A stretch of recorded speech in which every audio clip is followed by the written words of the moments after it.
रविशंकर पूजा पंडा सामंत आज पवित्र जन्माष्टमी उत्सव ठाकुर जन्माष्टमी उत्सव आरंभ पूर्ण भाव पालन करा जाए यथा महाप्रभुर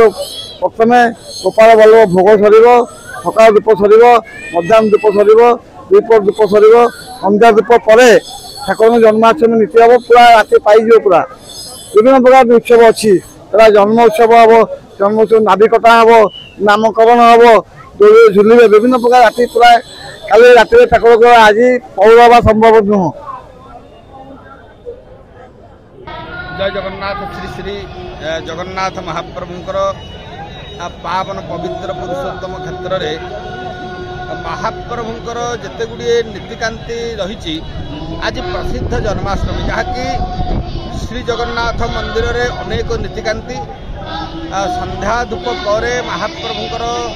अणसर पिंडी जहाँकि जन्म चकड़ा रही सर्वत्र भद्रमंडल जन्ममंडल कटा जाए एवं भगवान श्री जगन्नाथ महाप्रभुंकर विधि विधान अनुसार श्रीमंदिर रे जहाँकि होचंती सामंत पूजा पंडा प्रतिमापत्र मुदिरस्थ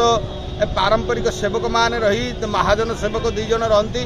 एवं वसुदेव देवकी भाव में प्रतिनिधित्व करने सहित जन्म नीति अनुष्ठित हुए एवं जन्म नीति से पारंपरिक विधि रे करागला परे 9टी पंक्ति भोग अच्छी एवं 9 जनकर पंक्ति भोग सहित भगवान मदन मोहन श्रीकृष्ण भाव में जगन्नाथंकर आज्ञामाल पाई उपवेशन करने पर नीतिकांति अनुष्ठित हम एवं ता परवर्ती पर्यायर महाप्रभुंकर जहाँकि जिते गुड़िए नीतिकांति रही जमुना नदी बोली कहुए श्रीमंदिर गोटे स्वतंत्र स्थान अच्छी से स्थान को बेहराकरण उपरे अनंत को धरी जाती भगवान श्रीकृष्णकर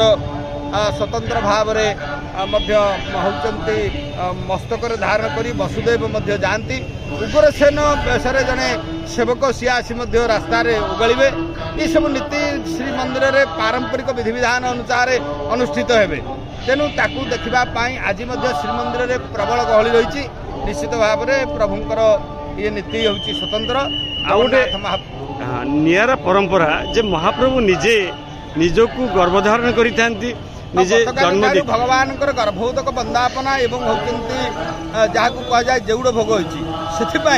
आज महाप्रभुंकर पारंपरिक विधि अनुसार ये जो होती जन्म नीति अनुष्ठित हम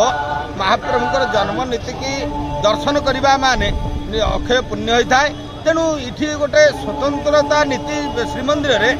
महाप्रभुंक ठारू श्रीकृष्णकर जन्म ताहा आज भक्त माने दर्शन करेंगे यही होती मूल उद्देश्य।